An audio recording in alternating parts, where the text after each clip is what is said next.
Hello everyone, welcome to students unique academy. आज हम बात करेंगे हमारे मोस्ट इंपॉर्टेंट कुछ क्वेश्चंस के बारे में जो हमारे सभी एग्जाम्स के लिए बहुत इंपॉर्टेंट है। स्टार्ट करते हैं कि 100 चूहों की अपेक्षा एक शेर का शासन उत्तम है। ये किसने कहा था? तो 100 चूहों की अपेक्षा एक शेर का शासन उत्तम है।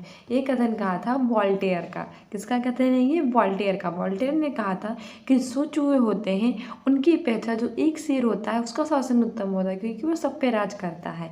ठीक है, आगे बढ़ते हैं। हमारा आगे कह रहा है आत्मा की रचना किसने की है? तो मार्टेरेक्यू ने की है। किसने की है? मार्टेरेक्यू ने। आगे बढ़ते हैं। माप तोल की दशमलव प्रणाली का शुभारंभ हुआ था। जो माप तोल की जो दशमलव प्रणाली है उसका शुरुआत कहाँ से हुआ था? काफ़ी एग्जाम में पूछ लेता है। तो जो हमारे माप तोल की दशमलव प्रणाली है उसका शुभारंभ हुआ था फ्रांस से। कहाँ से हुआ था? फ्रांस से हुआ था। ठीक है, आगे बढ़ते हैं। आगे हमसे कह रहा है सांस्कृतिक राष्ट्रीयता का जनक किसे कहा जाता है? जो हमारी सांस्कृतिक राष्ट्रीयता है उसका जनक किसे कहेंगे? तो उसका जनक कहेंगे हार्डर को। किसको कहेंगे? हार्डर को। आगे बढ़ते हैं। आगे हमसे कह रहा है कि नेपोलियन फ्रांस का राजा कब बना? अच्छा, नेपोलियन फ्रांस का राजा कब बना था? तो वो बना था 1804 में। कब बना था? 1804 में, यानी 1804 में बना था नेपोलियन फ्रांस का राजा। बढ़ते हैं। आगे हमारा है नेपोलियन के पिता का नाम क्या था? नेपोलियन है, उनके पिता का क्या नाम था? तो उनके पिता का नाम था कार्लो बोनापार्ट। क्या था?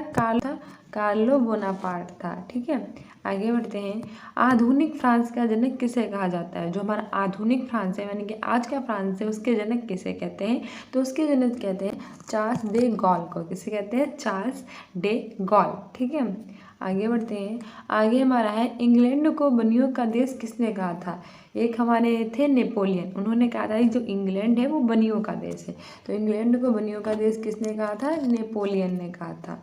ठीक है, आगे बढ़ते हैं। आगे हमारा है राइट्स ऑफ मैन के लेखक कौन है? किसके? राइट्स ऑफ मैन, इसके लेखक हैं टॉम स्पैन। कौन है? टॉम स्पैन है राइट्स ऑफ मैन के लेखक।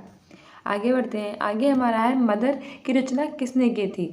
जो मदर है उसकी रचना किसने की थी? तो वो हमारी की थी मैक्सिको गोकी ने। किसने की थी? मैक्सिको गोकी ने की थी मदर की रचना। आगे बढ़ते हैं। आगे हमारा कह रहा है कि गुलाबों का युद्ध कब हुआ था? गुलाबों का युद्ध बहुत ही फेमस युद्ध हुआ था और ये हुआ था 21 अक्टूबर 1805 में, यानी 21 अक्टूबर 18 था। तो गुलाबों का युद्ध कब हुआ था? 21 अक्टूबर 1800।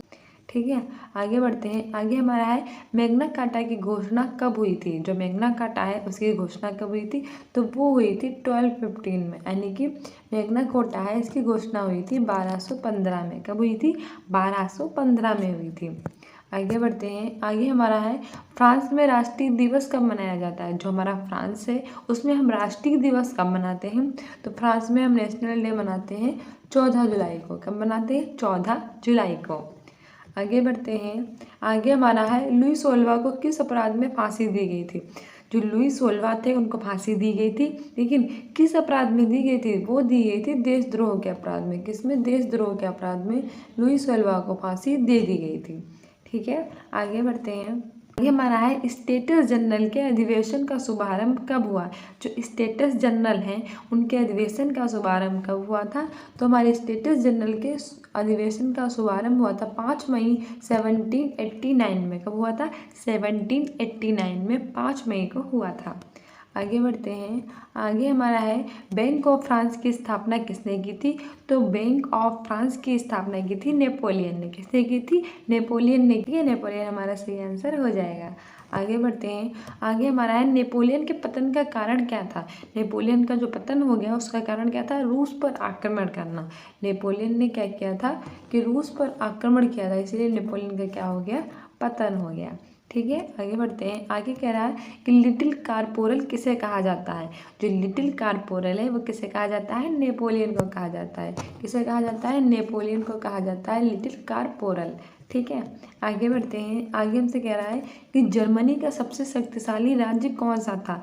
जो हमारा प्रसा था, प्रसा जो हमारा था वो जर्मनी का सबसे शक्तिशाली राज्य था। किसका? जर्मनी का सबसे शक्तिशाली राज्य पूछा तो वो हमारा प्रसा था। क्या था? प्रसा। ठीक है। ये कुछ ऐसे क्वेश्चंस हैं जो काफ़ी एग्जाम में देखने को मिल जाते हैं, तो आप इन सबको अच्छे से याद कर लीजिएगा। बिस्मार्क को सबसे अधिक भय किससे था? तो एक वाक्य में दे देगा कि बिस्मार्क को सबसे अधिक भय किससे था, तो वो था फ्रांस से। किससे था? फ्रांस से था बिस्मार्क को सबसे अधिक भय, यानी सबसे अधिक डर बिस्मार्क को फ्रांस से लगता था। बिस्मार्क को किसने बाजीगर कहा है?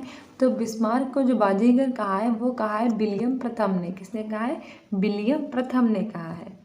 ठीक है, आगे बढ़ते हैं। आगे हमारा है कि का जन्म कब और कहाँ हुआ था? तो 20 अप्रैल 1889 में ब्राउनाउ में हुआ था। ठीक है, हिटलर का जन्म। आगे बढ़ते हैं। आगे हमारा है national socialist German workers party का गठन कब और किसने किया?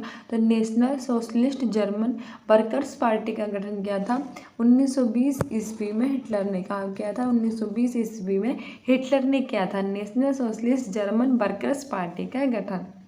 ठीक है, आगे बढ़ते हैं। आगे हमारा national socialist German workers party को किस नाम से जाना जाता था?